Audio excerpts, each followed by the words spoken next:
Good morning, student. Today we will read about prefix and suffix. Chapter 4. आज हम लोग उपसर्ग तथा प्रत्यय यानी प्रेफिक्स एंड सफिक्स के बारे में पढ़ेंगे।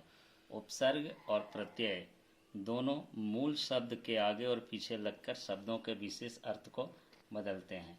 जैसे यहाँ पर चौराहा, चौराहा आप देख रहे हैं, दुर्बल, उपहार, चौराहा, चौ प्लस रहा, राह है मूल शब्द, दुर्बल, दुर प्लस बल, बल है इसमें मूल शब्द, उप प्लस हार। तो इस तरह से हम देखते हैं कि जो शब्दांश शब्द से पहले लगकर उसका अर्थ बदल देते हैं या उनके अर्थ में विशेषता ला देते हैं, वे उपसर्ग कहलाते हैं। कहने का अभिप्राय ये है कि मूल शब्द के पहले जो शब्द या शब्दांश लगते हैं उनको हम लोग उपसर्ग कहते हैं। यहाँ पर दिया हुआ है, आप देख रहे हैं, वो मूल शब्द है वन, उसके पहले उप लगा है, उप प्लस वन, उपवन नया शब्द बना है, एक विशेष अर्थ। मार्ग है मूल शब्द, मान है मूल शब्द, कार, काश, कुल मूल शब्दों के ही पहले जो लगते हैं वे है कहलाते हैं उपसर्ग। उपसर्ग के भेद हैं, संस्कृत के उपसर्ग हैं, हिंदी के उपसर्ग है, उर्दू के उपसर्ग, संस्कृत के अव्यय। यहाँ पर लिस्ट दिया हुआ है, लिस्ट में आप देख सकते हैं, ये है सब उपसर्ग है और उसका अर्थ है और शब्दों में लग के एक नया शब्द बनते हैं। जैसे अ का मतलब होता है अभाव या निषेध। धर्म में अ लगता है तो अधर्म हो जाता है, यानी धर्म का अभाव, जिसमें धर्म ना हो। न्याय में अ लग जाता है तो अन्याय, यानी न्याय जिसमें नहीं हो। इसी तरह से ये उपसर्ग शब्दों के पहले लगकर उनका विशेष अर्थ बदलाते हैं। ये संस्कृत के उपसर्ग हैं, यहाँ लिस्ट में दिया हुआ है, इनको आप पढ़ेंगे। ये हिंदी के उपसर्ग हैं। अध, अध का मतलब आधा, मरा में अध लग गया तो अध मरा, पका में अध तो अध पका, कचरा में अध तो अध कचरा, इस तरह से। फिर उर्दू के उपसर्ग हैं। बे, बे का मतलब बिना होता है, बेरहम यानी बिना रहम का, बेदाग बिना दाग का, बेनाम बिना नाम का। इस तरह से आप इनको पढ़ के याद करेंगे। फिर आता हूँ प्रत्यय में। प्रत्यय भी उसी तरह से, यहाँ आप देख रहे हैं कि बच्चा खिलौने से खेल रहा है। खिलौने शब्द खेल में औना लगा है तो खिलौना बन गया है। उसी तरह मजदूर मजदूरी कर रहा है, मजदूरी जो शब्द बना है वो मजदूर प्लस ई, मजदूर शब्द में ई प्रत्यय लग गया है। उसी तरह फूल में वाला प्रत्यय लग गया है। प्रत्यय इस तरह से हम कह सकते हैं कि जो शब्दांश शब्द के अंत में जुड़कर उसके अर्थ में विशेषता उत्पन्न करते हैं वे प्रत्यय कहलाते हैं।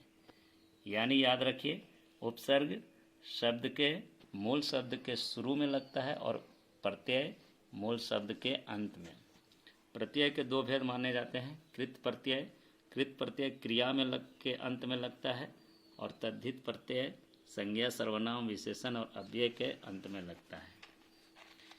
लड़ना में ई लग गया तो लड़ाई, पढ़ना में आकू लग गया तो पढ़ाकू हो गया। इस तरह से यहाँ आप देखिए, यहाँ पर कृति प्रत्यय क्रिया या धातु के अंत में लगकर संज्ञा और विशेषण शब्दों की रचना करने वाले शब्दांश कृत प्रत्यय कहलाते हैं।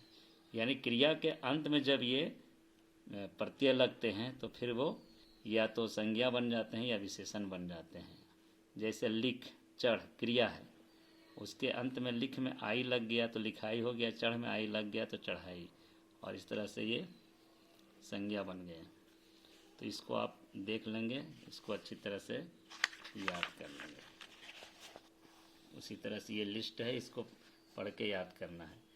तद्धित प्रत्यय वे प्रत्यय जो संज्ञा, सर्वनाम, विशेषण तथा अव्यय के अंत में लगाए जाते हैं तद्धित प्रत्यय कहलाते हैं। जैसे मामा, चाचा, ये सब संज्ञा है। मामा में एरा लग गया तो ममेरा हो गया, चाचा में एरा लग गया चचेरा। इस तरह से आप लोग इसको पूरे को, यहाँ पर लिस्ट दिया हुआ है, इस लिस्ट को देखना है, पढ़ना है, याद करना है। इस तरह से हमने क्या देखा इस पाठ में कि शब्द के प्रारंभ में जुड़कर उसके अर्थ में विशेषता लाने वाले शब्दांश उपसर्ग कहलाते हैं। यानी पुनः मैं कह रहा हूँ कि शब्द के मूल शब्द के शुरू में जो लगते हैं वो उपसर्ग कहलाते हैं। और उपसर्गों का स्वतंत्र प्रयोग नहीं होता है, उपसर्ग शब्दांश होते हैं, शब्द नहीं। उपसर्ग जो होते हैं उनसे कोई उनका प्रयोग नहीं होता है। जब वे मूल शब्द में लगेंगे तभी उनका अर्थ होगा, तभी उनका प्रयोग होगा।